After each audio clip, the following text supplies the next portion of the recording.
Es un enorme placer estar aquí con vocês. Eu vou tratar a procurar pregar usando a maior quantidade das palavras en portugués, mas perdónenme si invento alguna en el camino.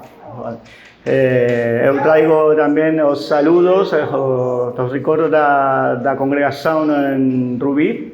Eles recordan a vocês con mucho cariño, con mucho amor. Muito bem. Vamos a leer la carta a los Hebreos.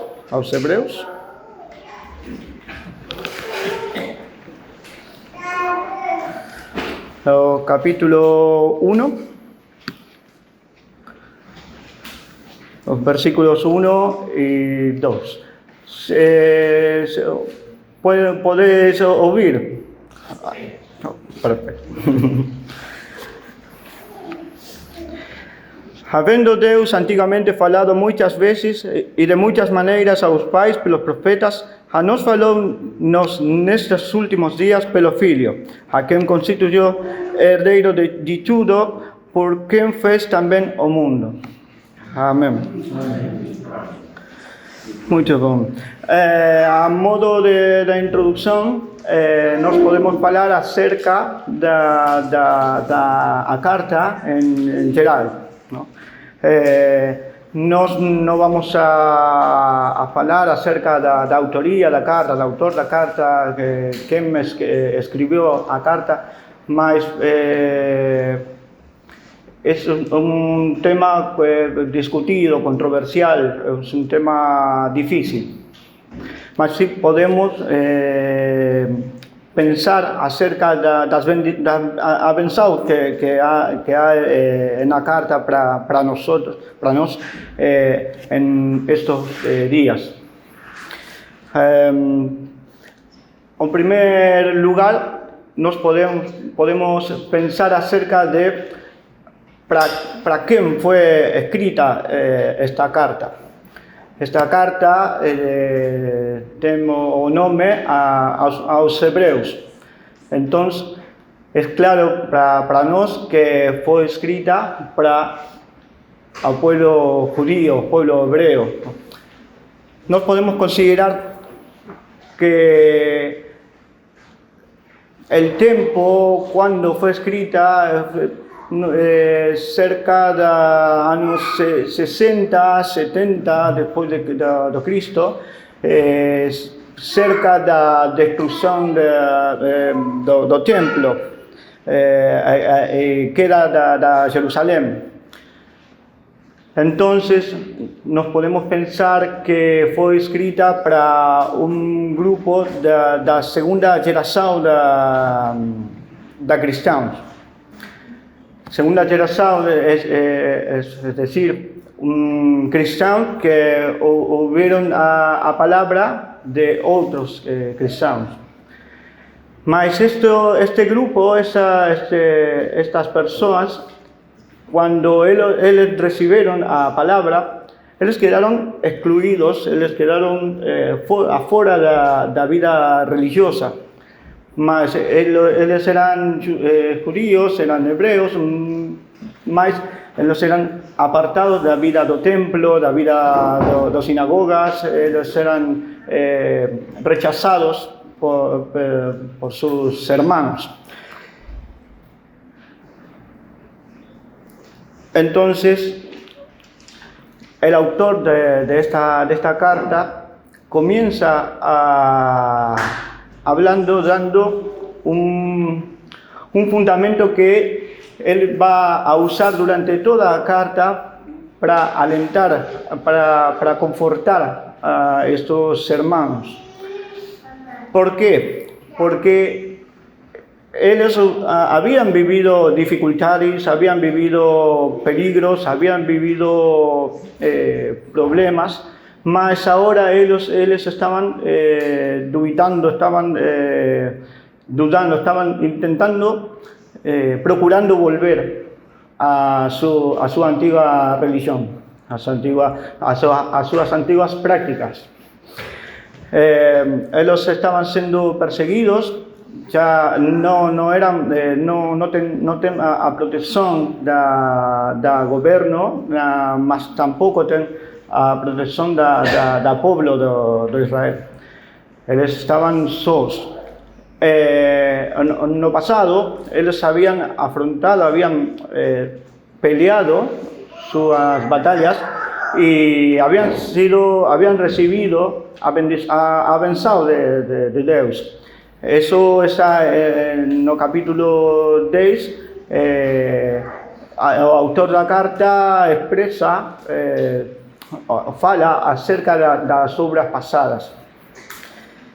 Mas nos podemos observar también en el capítulo 10 que el apóstol está confortando, alentando, procurando levantar las manos caídas, esforzar a esos hombres que estaban ahora perdiendo el interés en la predicación de la palabra, como dice el capítulo 2.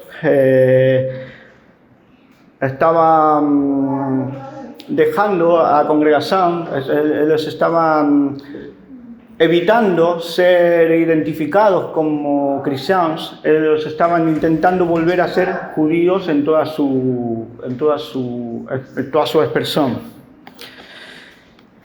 Muy bien. Es por eso que el autor de la carta procura que esos hermanos se esforzaran para poner en práctica aquello que ellos estaban viendo en cada predicación de la palabra. Él intenta esforzarlo, él procura esforzarlo para alcanzar una fortaleza, una fuerza espiritual que lo sostenga en tiempos de peligro, de persecución. Nos podemos conocer la historia y podemos saber que ellos fueron luego muertos por su fe. Entonces, esta persecución, estos peligros eran peligros graves, eran peligros fuertes, eran peligros que incluían su propia vida, más la vida de su familia también.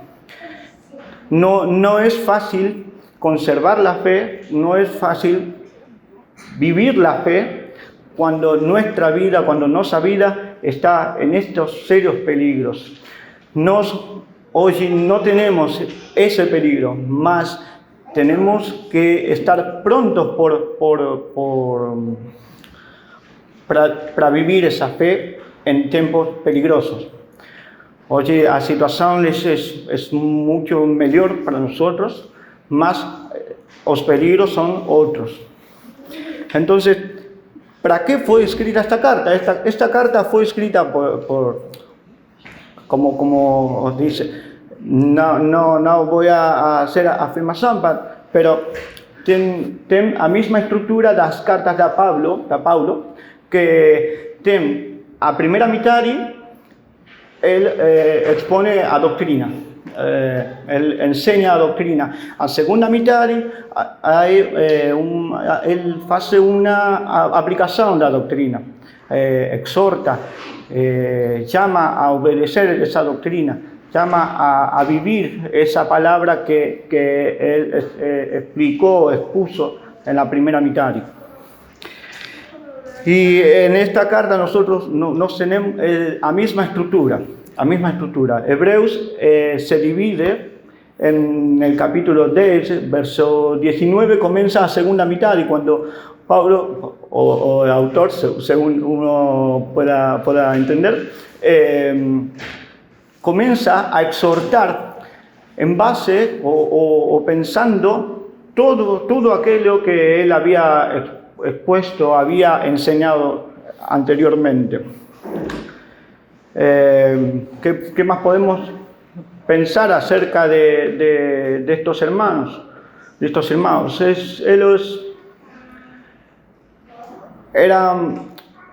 Vivían otra dificultad, se añadía otra dificultad, y es que ellos habían dejado sus antiguas prácticas. No es fácil cuando uno, al convertirse, deja esas antiguas prácticas y más luego, con el tiempo, uno puede ver que los que practican aquellas formas antiguas están mejor. Entonces, no es fácil. Uno puede pensar, está bien, hice bien, es bueno haber dejado aquellas viejas prácticas. Entonces, aquí el autor de esta carta lo que hace es exponer a superioridad de la fe cristiana con respecto a antigua fe, a antiguas prácticas judías. Es importante porque esto es a base, a fundamento do conforto, do consuelo, da força que ele intenta dar a estos cristianos. Él está intentando encender ese fuego, encender esa vida cristiana que se iba apagando poco a poco, y los peligros iban intentando apagar cada vez más. Entonces, el primero punto dice: habendo Deus antigamente falado. O autor da carta va a dar los primeros 4 versículos a base o fundamento de todo lo que a carta va a decir más adelante. Aquí él da el primer punto, o más importante, es que Deus faló. Deus faló. Eso puede nos hacer pensar cómo Deus se relaciona, se conecta con su creación. Deus no creó el mundo, no se retiró luego de crear el mundo. Él permaneció, él se quedó él se quedó para gobernar el mundo. ¿Cómo gobierna el mundo? Nos decimos las obras de la providencia. Nos decimos que Deus ordena todas las cosas y por el poder de su palabra. Él fala y la creación se apresura, se apronta para obedecer. Es importante porque esto evita el error de pensar que nos estamos solos en el mundo, que nos estamos por nuestras propias fuerzas. También esto expone un punto también importante, que es que Deus tem a iniciativa, Deus dá o primeiro paso, Deus es quien avanza primero para relacionarse con sus criaturas. Si Deus no se hubiera revelado, no teníamos forma de alcanzarlo, de conocer, no tenemos forma de saber quién es Deus, qué exige, qué obediencia se le debe. Esa es un conocimiento que nos tenemos por su revelación. Entonces nos podemos ver a lo largo de toda su palabra que él siempre estuvo falando a su creación. En Génesis capítulo 1 nos podemos ver a Deus creando todas esas cosas por su palabra. En capítulo 2 nos podemos ver a Deus, Génesis capítulo 2, nos podemos ver a Deus falando con o homem, entrando en una alianza de obras, exigiendo esa obediencia que os homens deben a Deus. En el capítulo 3 nos podemos ver a Deus falando con la serpiente, con la mujer, con el hombre, condenando por sus pecados, mas prometiendo un salvador para su creación, para la humanidad. Así cada persona que viene después de la creación, todos nosotros mismos hemos sido convertidos, hemos sido llamados por su palabra, de distintas maneras, de diversas maneras, de muchas formas, en muchas ocasiones, pero hemos sido llamados por su palabra. No hay otra manera en que nos podemos comunicar con Él. Si Él no fala primero, no podemos acercarnos a Él. Es Él quien fala primero. Ahora, pensando que Deus faló, ahora nos podemos pensar qué dice, qué es lo que el Señor dice para nosotros, para nosotros. Podemos leer, por favor, leamos Ezequiel capítulo 3.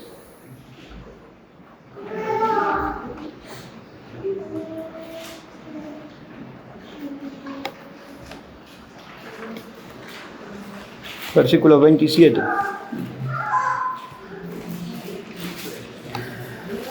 Dice: mas cuando eu falar contigo, abrirei a tua boca, e lhe dirás: assim diz o Senhor Deus, quem ouvir, ouça, e quem deixar de ouvir, deixe, porque eles são casa rebelde. Também leamos Amós, capítulo 3, versículos 7 y 8.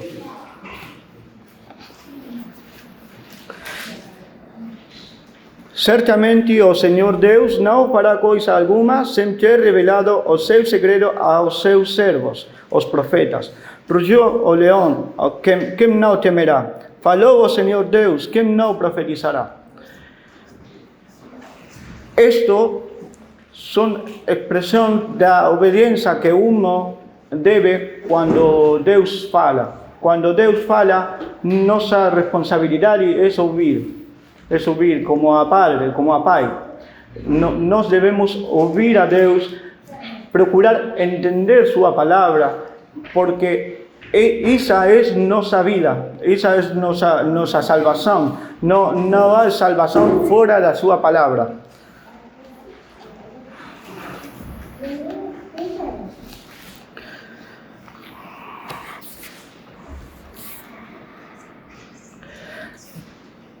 Muito bem.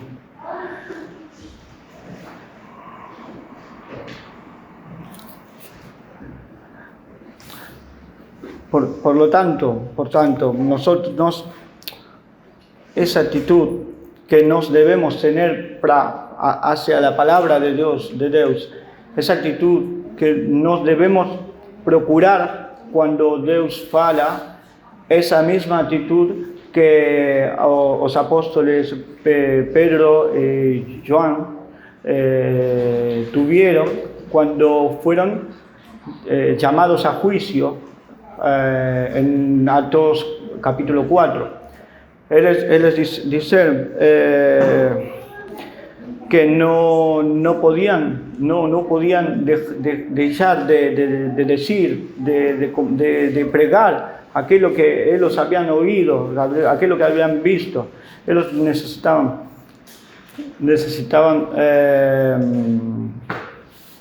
comunicar todo eso que el Señor había dado a sus corazones, porque es una esperanza mucho mayor que la que otra persona puede tener. Nosotros tenemos este enorme privilegio de ser salvos por la mano, a boca del mismo Deus. Él está llamándonos para salvación, cuando no merecemos esa salvación, nos estamos muertos en delitos, en pecados, en transgresiones, mas Él está llamando a esos muertos a vida.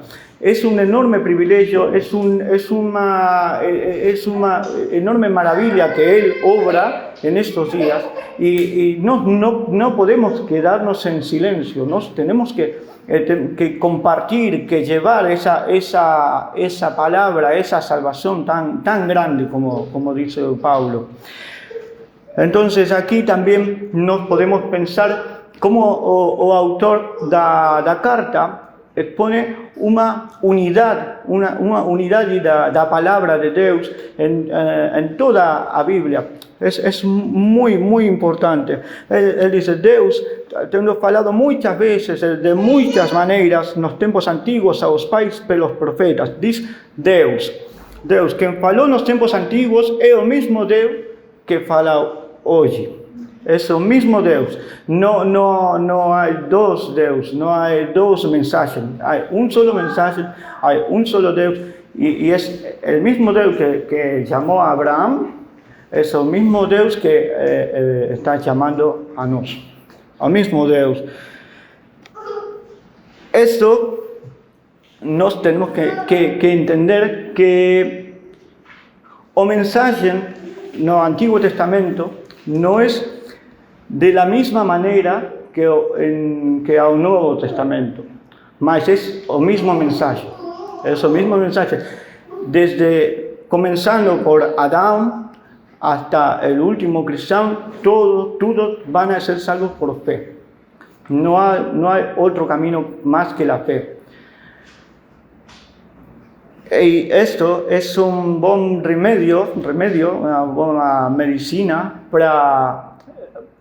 para evitar esos errores de dividir la palabra de Dios, pensando que un Dios es en el Antiguo Testamento y otro en el Nuevo Testamento.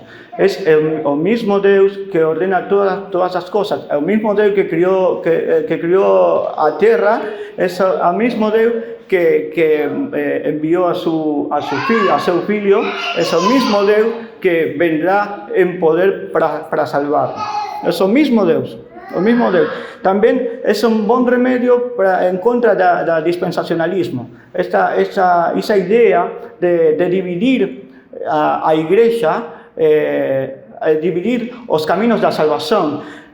No debemos caer en el error de considerar esas diferentes economías, esas diferentes administraciones de la palabra de Dios, como si fueran diferentes caminos. Es el mismo camino, siempre esa misma exigencia. Esa es fe y arrepentimiento, es fe y voltar nuestros caminos, mudar nuestros corazones. Esa es la demanda del Evangelio. La ley es como nos lleva como ayo, la palabra en griego para ayo es pedagogos, que es usada para referirse a aquellos que educan, que educan al niño, que educan a los infantes, a las crianzas.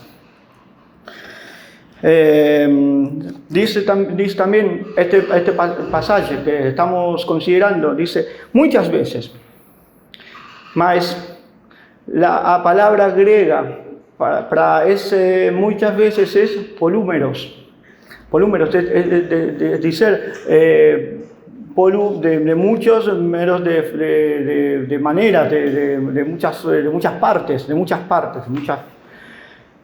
Entonces, eso es importante también. No debemos considerar a palabra de Dios o no Antiguo Testamento como una palabra en secuencia, una palabra que se fue desenvolviendo,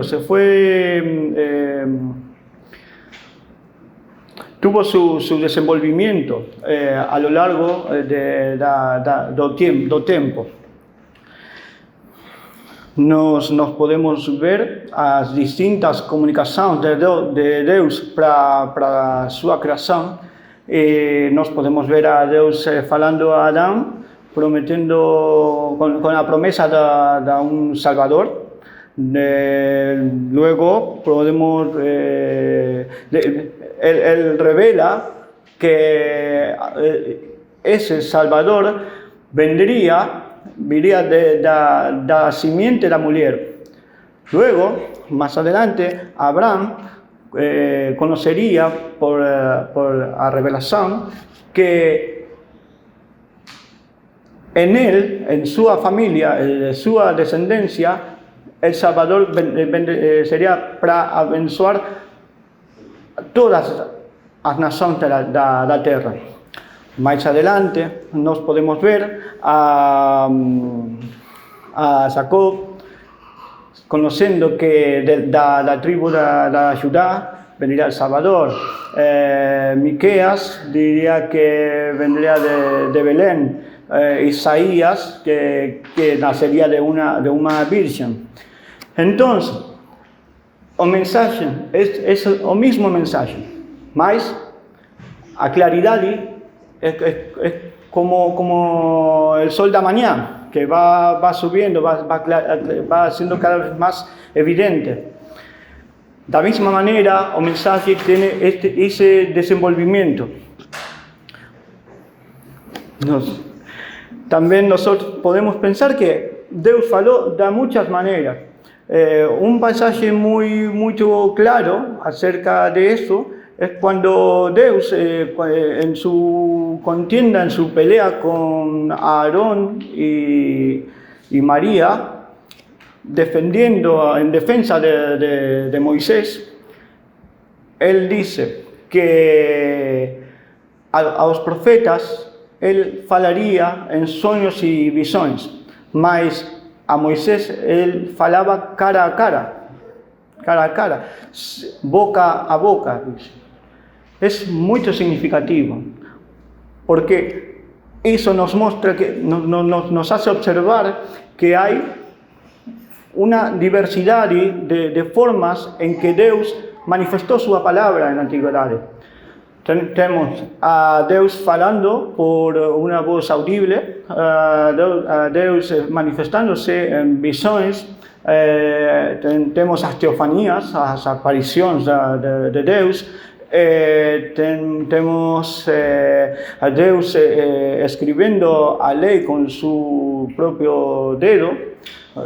Entonces, hay una variedad de formas, de maneras en que Dios fue manifestando su voluntad a su creación. Entonces vemos que en la antigüedad había mucha variedad, mas ahora no hay variedad. Nos faló pelo su filho. Es un solo camino, es una sola voz, es una sola palabra, y ese contraste debemos nosotros considerarlo.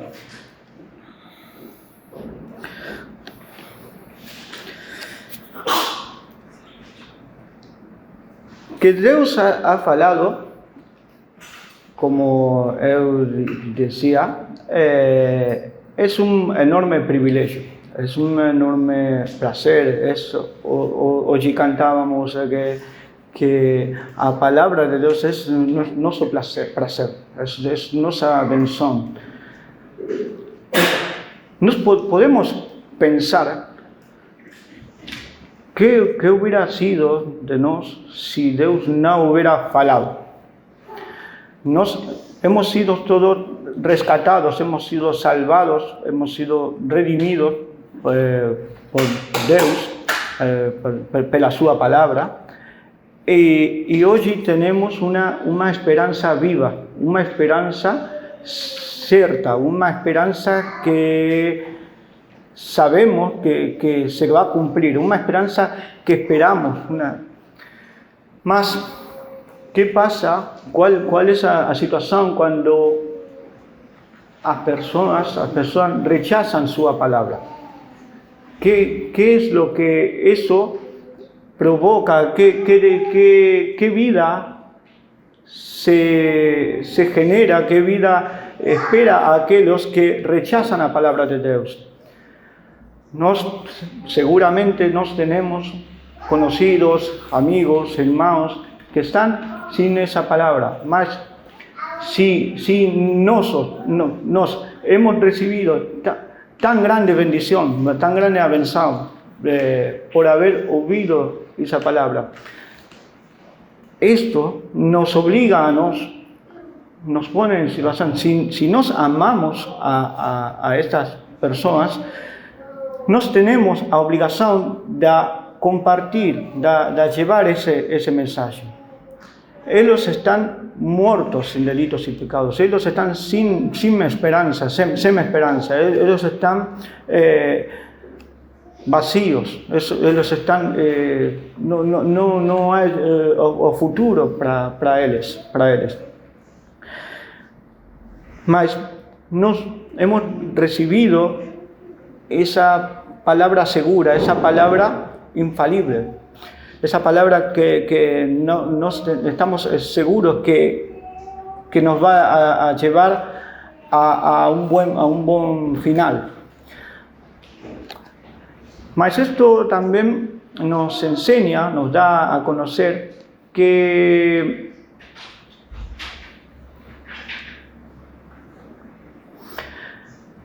Cristo, esa suprema revelación, es Cristo, esa palabra final de Dios. Cristo es el punto final da revelación. Todo en la palabra de Dios, todo en la Biblia, fala acerca de Él, da testimonio de Él, es su mensaje.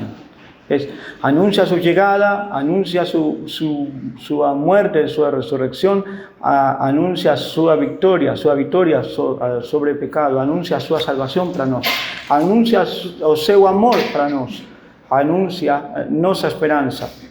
Mas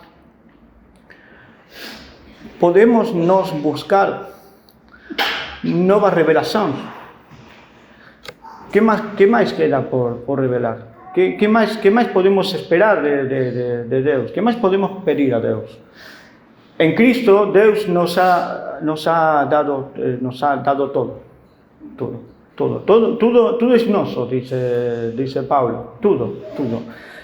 No hay nada más que recibir de parte de Dios. Porque en Cristo hemos recibido todo, absolutamente todo. Entonces, ¿puede haber profecía hoy? ¿Puede haber profecía? Evidentemente no. ¿Qué más vamos a anunciar? ¿Qué otra cosa puede ser superior al anuncio de Cristo? ¿Qué otra cosa puede superar a esto que Dios nos ha dado? Nada. No hay nada más que anunciar. En Él nos tenemos todo lo que necesitamos. Pasa lo mismo que con el canto de los salmos. Cuando una persona quiere traer al púlpito alguna cosa nueva, nos tenemos que pensar, esa cosa nueva que yo traigo al púlpito, es digna de estar a la par, es digna de estar junto con la palabra de Dios, es digna de estar. Yo puedo escribir canciones, mas va a estar a la misma altura, tendrá la misma revelación que un salmo inspirado por Dios. Evidentemente no. Si yo traigo mis propias revelaciones, yo tengo sueño, entonces yo vengo aquí y quiero enseñar ese sueño. Ese sueño, ¿puedo yo comparar ese sueño con la palabra de Dios? ¿Puedo comparar yo ese sueño, esas imaginaciones, con la revelación de Cristo, el Hijo de Dios, muriendo en la cruz, resucitando al tercer día para salvarme? Yo no puedo.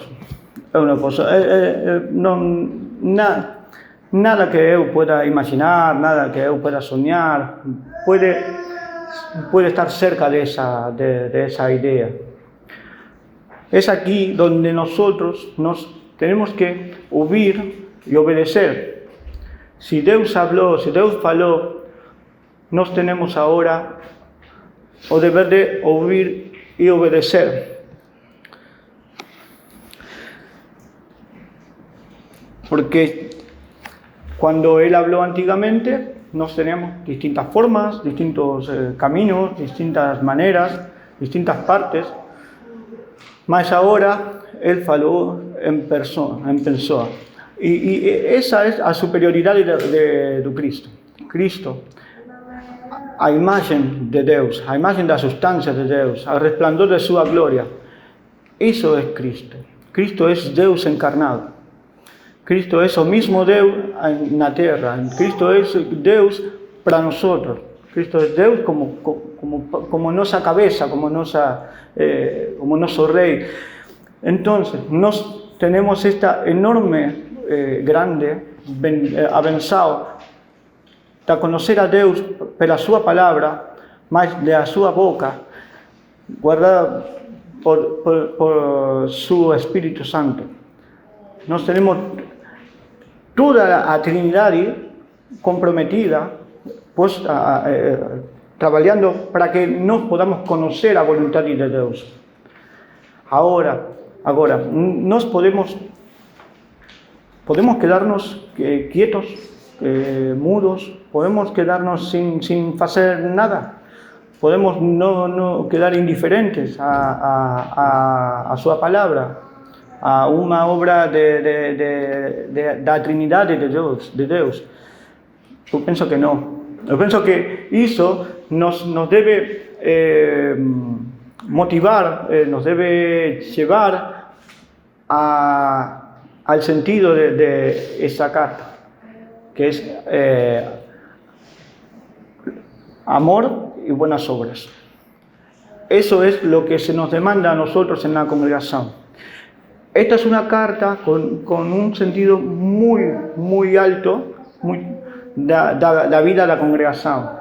Nos tenemos que caminar juntos, nos tenemos que caminar unos con otros, nos tenemos que ocuparnos unos de otros, nos tenemos que mirar por las necesidades de nuestros hermanos, nos tenemos que vivir para satisfacer esas necesidades. Esa es lo que la palabra de Dios demanda de nosotros. Nos tenemos que enfocar nuestra vida en el crecimiento de la congregación. Porque cuando vengan tiempos difíciles, que van a venir tiempos difíciles, en algún momento va a haber tiempos difíciles, lo único que vamos a tener es la palabra de Dios y la congregación. Nada más. El mundo afuera pueden ser nuestros amigos hoy, más mañana. Pueden ser nuestros enemigos, nos pueden comenzar a perseguir a la iglesia y nuestra confianza no puede estar en ellos, en corazones que no han sido regenerados, no han sido cambiados, no han sido mudados a la palabra de Dios. Entonces, para concluir, para no hacer esto muy largo, estoy muy obrigado por la su paciencia. Sé que es difícil entenderme, pero si hay alguna pregunta luego, por favor, no se queden con dudas, no pregunten, conversemos. Esto es importante porque la predicación es no púlpito, mas el interés, la intención de la predicación es todo el día. Yo creo que a lo menos puedan tener alguna reflexión para santificar el día del Señor. Entonces, ¿cuál es la aplicación de esta doctrina, de esta idea? ¿Cuál es la aplicación práctica de esto?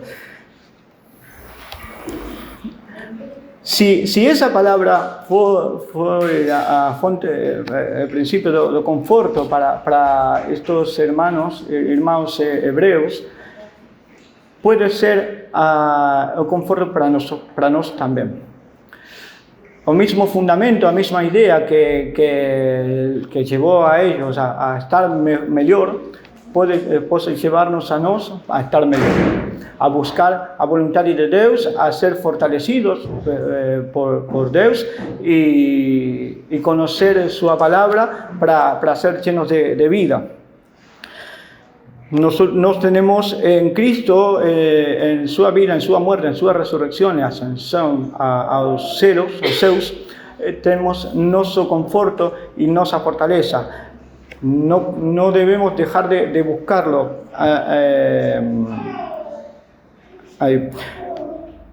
Otra aplicación práctica, o estudio da palavra. Esto o apóstolo está usando para confortar a seus irmãos o conhecimento das histórias passadas, o conhecimento da revelação passada. Então, nós devemos buscar o que antigamente o Senhor estava fazendo, as obras do Senhor na antiguidade, e buscar essa revelação para o dia de hoje.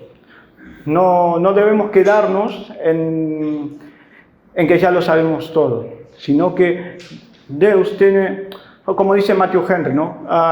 Esa idea de no podemos buscar una nueva revelación, más debemos buscar a obra del Espíritu Santo para procurar un mayor entendimiento de la revelación pasada. Eso es lo que nos debemos procurar. Y siempre cuando intentemos estudiar la palabra de Dios, cuando intentemos conocer a Dios, a su voluntad y a su palabra, a su revelación, nos podemos pensar cuán grande misericordia, cuán grande amor tiene el Señor para nosotros. Que Él ha falado, nos muestra que Él está interesado, Él procura nuestro conforto. Sus amenazas no son solamente para la vida futura, sus amenazas son también para nuestra vida hoy, para que nosotros podamos vivir bien hoy, llenos de esperanza, de fuerza. No estamos llamados para ser una iglesia débil, no estamos llamados para vivir en derrota, nosotros estamos llamados para vivir en victoria, porque Cristo ha conquistado incluso la muerte. Cristo ha sido exaltado, ha sido elevado por sobre todas las cosas. Entonces, ahora nos toca a nos continuar su ministerio. ¿Cuál es el ministerio de Cristo? O anuncio del año bueno de Dios. Es un tiempo de perdón, un tiempo de misericordia, un tiempo de gracia, un tiempo donde la palabra de Dios está llamando a cada uno a reconciliación, al perdón de pecados. Entonces, no nos olvidemos cuando en la montaña de la transfiguración el mundo oyó una voz que decía: este es o meu filho amado, a él ouvir. Ese es el llamado de la Trinidad y para nosotros, oír a Dios. Él ha falado, nos debemos oír. Amén. Muchas gracias.